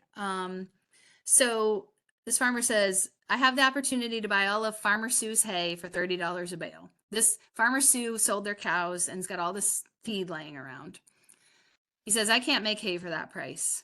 However, Farmer Bob has 40 acres that he could rent me that I would buy standing, meaning like he's going to come in, this farmer is going to come in and he's going to bale it all up. He's just buying it standing. And then that farmer would charge him, or the landowner would charge him $30 for every bale he made, right? But then he would still have all the costs of making the hay. So he says the logical thing is, for me to buy the hay from Sue, but it feels more risky than making it myself. Back to the idea of like, well, I know I can make that hay better than what I'm going to buy that $30 hay for. Then throws in this, oh, our baby's due at the end of May. So there's this time element too. And then I thought it was interesting. His conclusion was, maybe I could do both. I'm going to buy some hay and make the hay at Farmer Bob's, and then I'll sell what I don't need. To me, that's sort of the middle of the road yellow line thing of like, well, now you're straddling this line, right? And what we need is a confident decision. Like, you're going to do one of these, right? He also said, my dad says if we let someone else cut this 40 acres, we're never going to see that land again. So some of the questions were, what does the hay from Bob's 40 acres actually cost to make? If it's already costing 30 just from the landowner saying, I want $30 for every bale you make. But then what if it's costing him another 30 to make it? What if it's costing him 25 to make it, right? So he needs to know that number. If it's $55 or $60 a bale hay, plus his time, right? I mean, plus like the fact that, there's a baby on the way. So, how many hours if he just buys it? And by the way, this $30 hay, we have all the forage samples. Like it's all been analyzed and the stuff's, it's decent. Like it's good enough, put it that way. How many hours does this free up to focus on his business and a new baby? And will that, if they lose that 40 acres, is that really going to break the operation either way? Right. And that's something worth thinking about. So to be determined, this hasn't been decided yet. But these were just some of the conversations we had. Can I just add something there? I go back to flooding scenarios and like, what if, like the only reason I could see that middle ground being good is like not putting all one's eggs in one basket. Sure. Because if one of those, if Bob's field is completely flooded and let's say there was some toxic spill of something, right? That's it. And he's lost that potential and maybe that relationship, whichever one to have the more complicated, you know what I mean? So exactly. And I think this would also come down to the local land base and like what's available, right? And so like in this particular situation, there's other land around potentially that he could get, right? It's not like, oh, if I don't have this 40 acres, like I'm doomed. I mean, they're in a position where they kind of have, but I totally, your point is right on. I think, again, this is where it comes down to the case by case, because it's sort of like, okay, well, so what if the neighbors ended up taking that field, right? Like it's not going to make, I don't think it's going to break his business, but again, that's his decision to make. All I do is pose the questions to him, right. But I think you're right. You're exactly right about this because depending on where you are, that 40 acres could be a really big deal, right? And so you can't discount that. And then I think it's really weighing, right? You can still weigh out the financial, but then there's this underlying other potential issues that it's harder to put dollars on of like security or resilience. And it's like, well, that can still sway the decision and be the smarter move, right? And then also new baby, is this a first child? I mean, like maybe this guy is just like, I remember some folks, they were going to have adopt a baby and all the women in the room were like, oh, that baby's going to be born on the full moon that's coming up. like it's just going to be happening. I'm like, oh no, the due date's, is men and we're like, oh, the due date's not for a while. And I'm like, oh, no. And so Right. like, I'm wondering if this person is underestimating that, which people can, how much Sure. sleepless nights and all that. Exactly. And that alone, I'm like, buy the hay. But it's not my business. Totally. I can give my 2 cents, sometimes strongly, but he'll make his own decision, I guess. Okay, so a couple other quick things. Just another whole idea here, which might be a little outside the box, but we can always consider the option of, well, should we move the animals to the feed versus bringing the feed to the animals? Now, we don't have time today. I did actually break this out in another presentation, but a lot of times I think we rule these out because we just say, oh, the trucking is going to kill me, right? The trucking is going to kill me. Well, I mean, again, this depends where you are and how close the trucker is, and there's all those variables. In this case, these were actually our sheep. This is taken a few years ago. This guy is local, and he didn't charge us a lot of money to move these sheep, but they didn't move that far. And say the trucking was $500, right? Because he got to pay his time and everything else. So we could have started feeding these sheep hay, or we could load them on this trailer and drive them, 15 miles away to a field where they were going to spend another month. And you can see kind of the conditions of the time of year. And they went into, I think there was a picture of it, I might not remember now, but that when it was a slide of sheep and it said, how much is every day worth, right? It was sheep in snow in like this standing forage that was about this tall. That's what they went into. So again, not super quality, but like these sheep were in really good condition going into this time of the year. So it's like, okay, we can put them on this stuff, buy us another month. And because it wasn't being rented for the entire season, it wasn't like a full rental price of like $50 an acre. I don't know what your rents are down there, but between the reduced rent, because we're going in there in like the end of November or whatever, I think this was end of November, early December. And with the trucking, it was still cheaper, right? It was still cheaper to move them and to get that extra month on marginal quality feed than to just start feeding them hay, right? And again, case by case, this might not always be true, but at least you got to pencil it out and say, okay, because you could say, okay, well, we got this netting, that's the beauty of sheep, right? It's like, well, we don't need to be fully fenced. Like we got this net, it's portable. They barely drink anything. So it's not like we're like hauling water all the time, but there's labor in that netting, of course. However, there's also labor in the feeding, right? And the starting the tractor and the fuel, right? And so when we start to like line item these out, we're doing the best we can to like think of all those costs and then have like a fair comparison. Okay, so this is the last thing I want to show you, and I'm using this example because I think it's easy. This is a contract grazing example. So meaning that the animals come onto the farm in May and then they're gone, say, by late fall, right? We could do this with a cow-calf. We'd probably have to spend the entire webinar doing it, just with the complexities of like animal ownership and value and moving classes and all of that stuff. And that just seemed like too complicated. I wanted to give you just a straightforward example. So this is showing the difference between like a financial model and economic model, okay? So the standard way we do it is we say we got income. Well, in this case, right, they're grazing 65 head. They're getting a price per day for doing that service. And over the course of the season, it amounts to 160 days. Straight math, it's like 14 grand a year. There are some expenses tied up in this.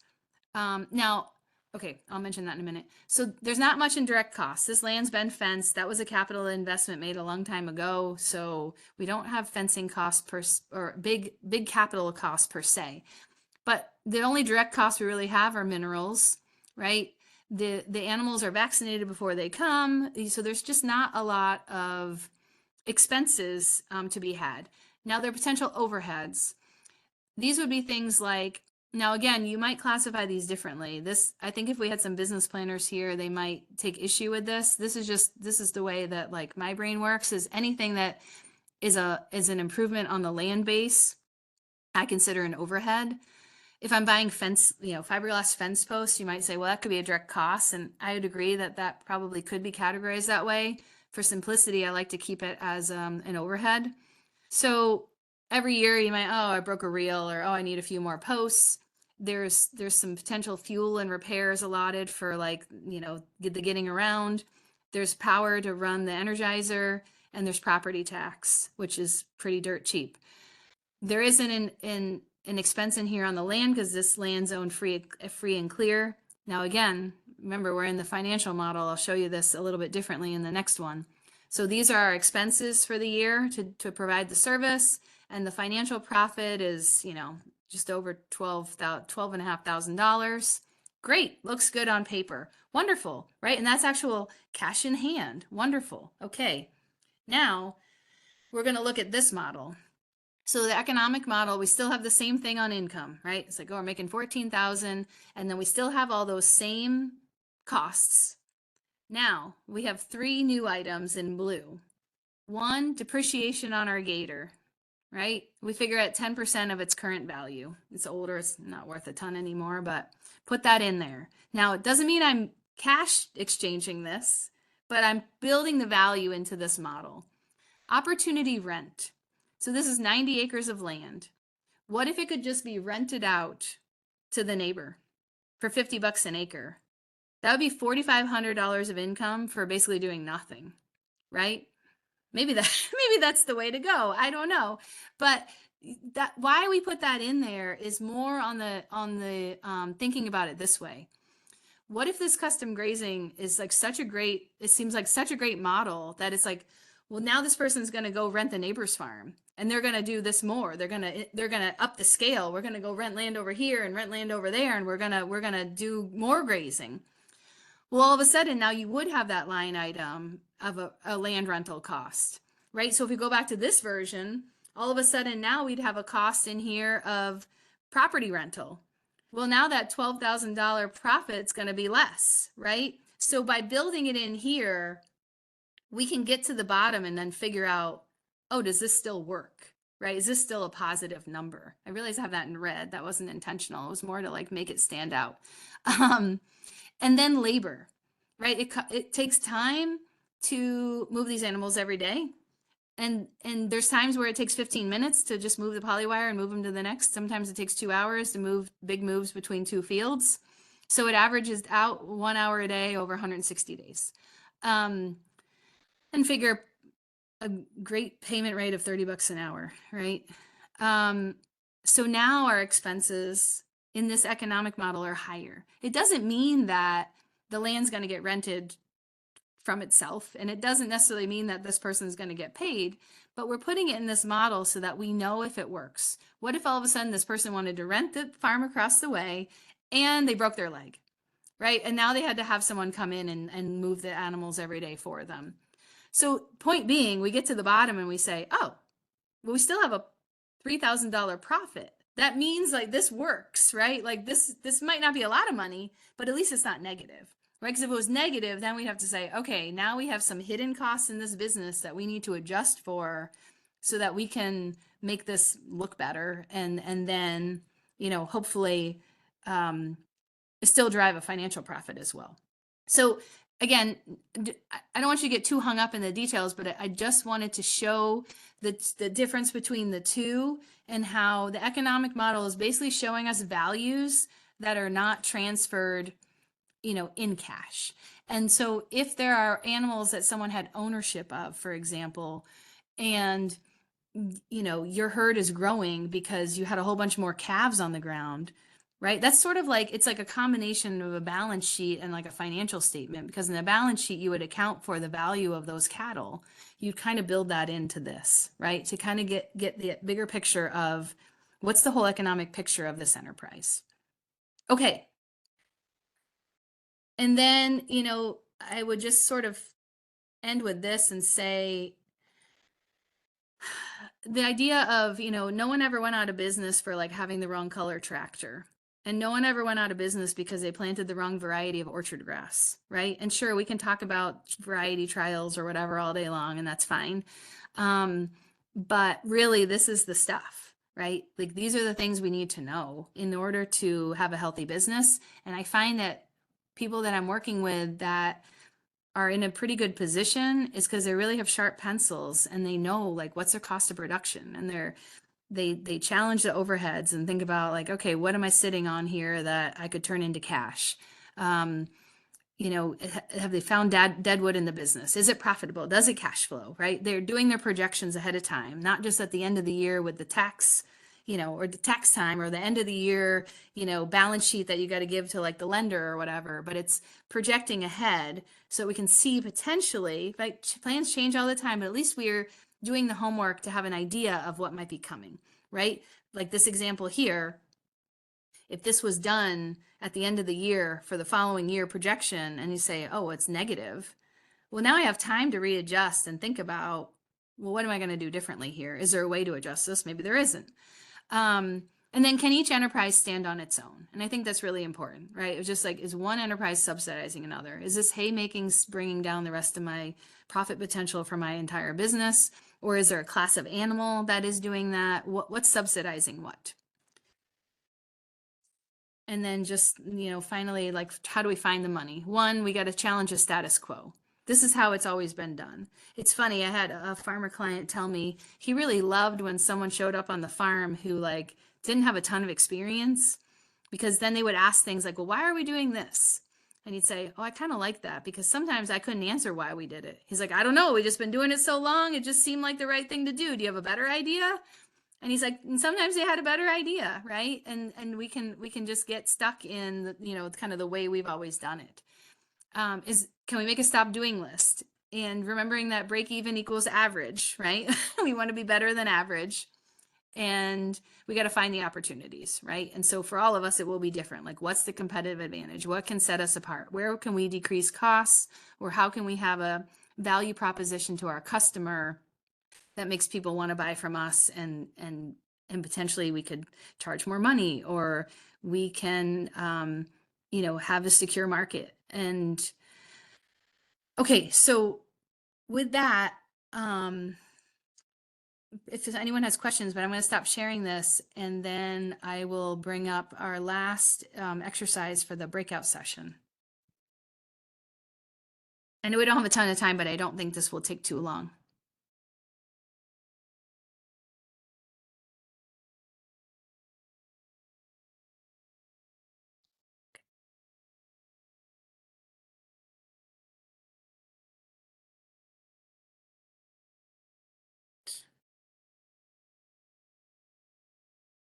Well, I should make this bigger. Yes. Let's see. Let me do that.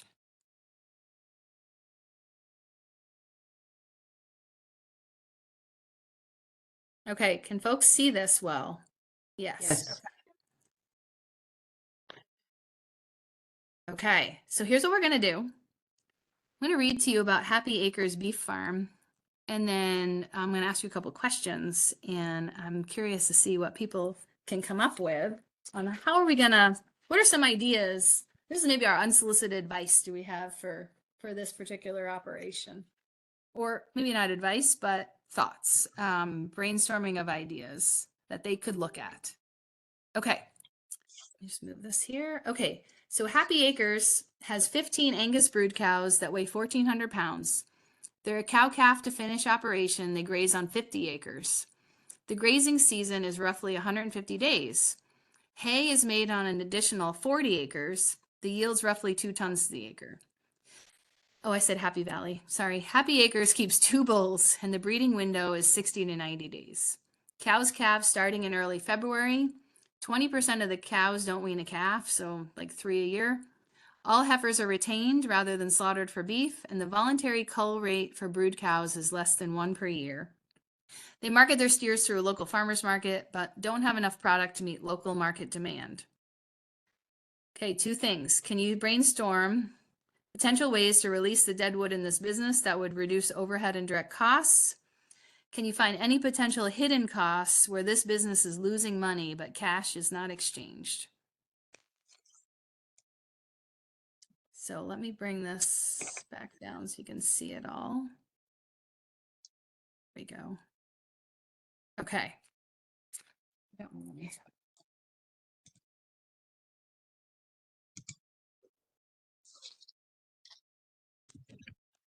All right.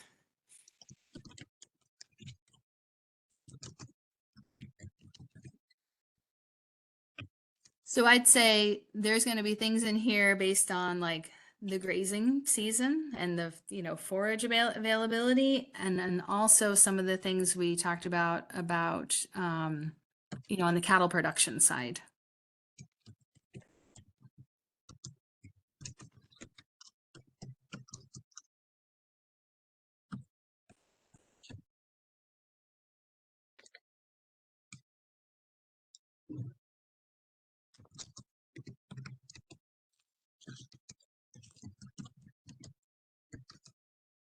And maybe what I'm going to do is Jenny, I think you're out there. I might call on you to get us started.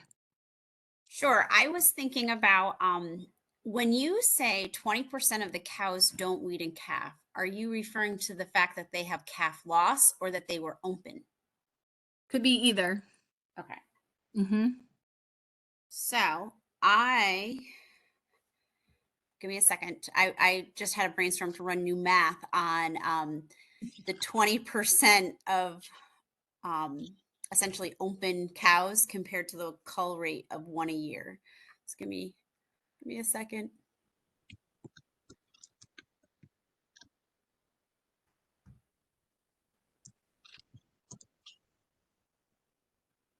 Okay, so sorry about that. So 3 cows essentially are left open. So and if they're only culling 1, that means that they have 2 animals that have just like been freeloaders. So I would suggest that they need to really take a hard look at their cull program. Yes. Because 3 out of 15 is, I think that's significant. Definitely.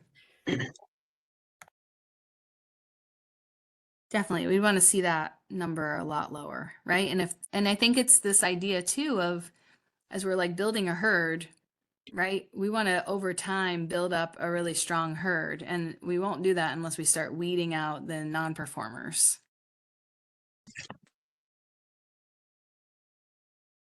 And I guess I'd say there's a potential opportunity there, right? If this person is doing direct sales, maybe those animals could be, value added product, right? Ground and sold as hamburger. Tastes the same, right? Like people eat it. Do they really need 2 bulls? No. Probably not. Can they AI? Is that cheaper? I don't know.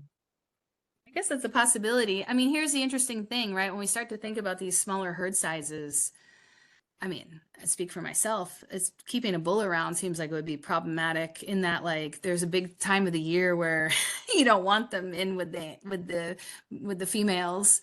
There's also the opportunity of, and again, I know this depends on where you are, you could rent a bull, right? Put it into service and then it goes away and you don't have to think about it again. Cheryl, I'm so glad you shared that about like renting a bull. And I think about like that 1,400-pound cow. And then I think about your conversation about genetics, how important genetics are. So, for those of you not on the call, I do have beef cattle, and this is a conversation I have often with myself about cow calf to finish, right? And maybe you can't in the remaining 10 minutes that we have on this call, but I think about that whole genetics factor, right? So one of the reasons why we remain a cow calf is to control the genetics. And then do you need to make considerations if we were to buy cattle to finish? If we can't source them locally enough to our region, is there concern to cattle that has been, maybe has great genetics, but is much farther in the South? So will they winter as well if we have to run them through a winter? So like, I think about all of these things when I think about economics. So thanks for giving me a second. And that's true. There's lots embedded in what you just said. And I was making some notes, but you're correct. Now, I think sometimes, again, we can overestimate, just like we overestimate like our ability to put up better feed than anybody else. We can sometimes overestimate our own genetic potentials in our herds. Not to say that, your own cows aren't great, there's also some really amazing cattle out there. Like the picture I showed you of the side by side of those two animals, like that one on the left, like I'd buy that all day long, right? Now, one, cost, and right now might not be the, the time to do it. Cow prices are like through the roof. So we need to also know what the national markets are doing, right? Like that's important to know. There is the idea of trucking. And so we'd really have to take a hard look at that. I know people who have trucked in animals, and it really depends, right? It depends on what's the cost and then what's going to be the margin on that animal when it's slaughtered and sold. And it really depends on like what price point people are getting. So there's that. And then the thing you mentioned about animals coming from different climates, sure, like, right, we're not going to want to buy in, you know, some breed that thrives better in Alabama than New England, of course.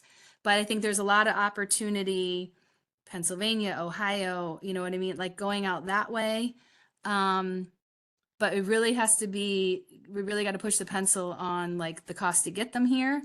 The other thing you mentioned was about, in addition to coming from other places, thinking about, especially out of the South, not just that, but potential diseases that we do have here. They are here, but anaplasmosis and blue tongue. And I know your rules are maybe different. Vermont has some very strict rules about importing cattle from certain states because of blue tongue and anaplasmosis, and they have to all be tested. And it's pretty hard to find animals from, like, say, south of the Mason-Dixon line that might not have those things. And so we can't get those into our state. Other states might be different. It's not to say we don't have anaplasmosis here. We totally have it. But we still have this rule it makes it really hard to do like interstate commerce. So that will depend on like where you're located as well. Cheryl, you have a comment too from Oh, sorry, I didn't Helen see that. in the chat that talks, we kind of getting back into the grazing and the haymaking piece of it. Okay, sorry, can you read it to me? Sure. It says, I'm also looking at the 150-day grazing season. Is it possible to increase that? What are their costs associated with the 40 acres? Anything that would make it more productive, or is it less expensive and more feasible to buy? So Ellen, feel free to speak up and mention anything if you wish. You know, just in all the things that you were going over with the other farms, it's making me, you know, think of these things. And I think something about, you know, maybe being in New England and also probably farming, it's like we want to do everything ourselves, right? Right. And that you know, I also have a background in like holistic health, and it just makes us freaking exhausted, you know. Yep. And at some point in time, you kind of you know, this I do a completely different thing, but I took this because I'm like so interested in this, and it just really, you can apply this to anything, you know, these weighing out like, wow, is this really not working anymore? How well is this working? Is it possible to make that work a little bit better or a lot better? So it's very valuable for me, and I'm so grateful for this. Well, thank you. And you've touched on a bunch of things on my checklist here, because I figured out the cost per cow for feeding based on this 150-day grazing season is $752 per cow, which Oh is my the highest number we've seen yet. Yep. And yes, so there's a few things going on here, which would be, you know, maybe, well, what if is it worth making hay, like you mentioned? What if they bought that hay, especially on that scale? Like, we're going to keep all this equipment around for 40 acres. What if they bought it? It's not that high yielding. What if they could fence 90 acres, right? The 50 plus that 40, buy the hay and run more cattle because they can't meet their local market demand as it is, and they could run more animals, right? Now, again, we'd have to look at the cost to bring those animals in. Where are they going to come from? There's all that. But we're not saying we have all the answers, but we're proposing these questions to this producer. Well, what would that look like? And What then if you did this? And then it would make me also think, and I don't know how feasible this is, you know, is there another animal to diversify to? Yes. You know, and of Yes. course, I'm more in the vegetable world, and I would think, well, you know, it's really hard to do both, but some people do, you know, so it's like, I don't know. Well, and thinking about complementary species, even like, you know, what would be the profit margin on sheep? You know, Yeah, I what was would thinking sheep. be, what if, you know, who knows? I mean, they seem to have a good market, but yeah, there's always potential opportunity. Something like that where they're complementary species could be a possibility. I mean, this farm could broach the question, should they even have the brood cows at all? I don't know, right? Who knows? Maybe. I mean, when you look at the market, there's so much less, you know, lamb and sheep's milk than, you know, there is even goat's milk, and certainly, you know, cow dairy, and certainly beef, you know, so some markets are oversaturated too. Sure, no doubt. So yeah, that's great. Either destock or get more acreage for grazing. And another thing, just kind of on the brood cow thing, was, you know, I'm sure you're all catching it, but you know, I know we're running out of time, but like this calving season isn't exactly matched to their forage availability either. What if we could push that calving season to May, right? That might be an opportunity. And we'd want to think about depreciation on these cattle as well, when we run an economic model. So I don't know, there's a lot embedded in this, of course. You know, I think we'd want to also know, does this producer pay themselves for this time at this farmer's market? What are the sales volumes? They seem to run out of product, but you know, we want to get the full cost analysis of that market. What are there other opportunities? One of the sessions I was in the last time, or 2 times ago, with their sheep producer was talking about this sort of issue with their lamb production, and that, you know, they were trying to kind of ramp up, but then there was like this fear of like, how will I sell it? And you know, it takes a lot to, we can produce products all day long, right? We know this in agriculture, we can produce all day, but the selling it is a whole different job, and it's harder, right? You know, and the question was like, well, do you really want to pay to process, to store it, to schlep it all over creation, to sell it? What if, you know, the lamb markets have remained pretty strong, meaning like the wholesale auction markets where you just bring it in live and wave goodbye and get a really nice check at the end of the day, right? And there's a potential opportunity as well. So, you know, that's another analysis that could be done. Like, okay, I have all these costs with this market. Maybe that is the best margin. But if we account for all those hidden costs, is there another marketplace that might actually come out looking a little bit better? It's worth somebody taking a look at. All right, I think, oh, we're almost there. So I'll wrap up.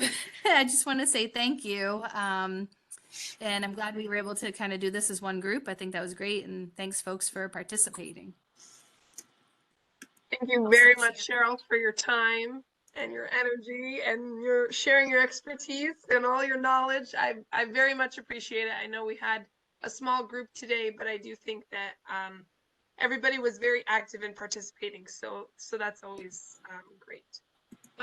Before I wrap up today, I want to share a few other things with you guys, just so that you have dates in mind as we get moving off of our winter webinar series. I know that Jean shared earlier, April 25th, which is a Thursday at 10 a.m. We're going to have kind of an open chat and discussion, just to allow people to have some of this back and forth conversation further. We are going to get some more information out to everybody on that as in the next week or so that you can register and we can get a link out to you to be able to join. And we also are planning some field workshops for the upcoming summer months. Our first one will actually be in May. It will be May 15th. The time is not finalized yet, though it will likely be morning. That one will be in Rhode Island. We'll have one in August in Connecticut. And then to be determined in Massachusetts still. I'm still working on aligning a farm for that. But again, those will all be, all that information will be forthcoming. You guys are all on our mailing list, so you will be seeing any of that, all of those things. But certainly make sure you reach out if you have any questions. All of the information from today will be posted on our website as it normally is, the recording as well once it is edited. So please keep a lookout for that on our resources page. And lastly, I think before we send everybody off today, if you wouldn't mind taking our post-evaluation survey, we would very much appreciate it. That is listed there in the Slido bar on the right-hand side of the page. If you can't find it, I know there was one participant who couldn't. I did post it in the link in the chat.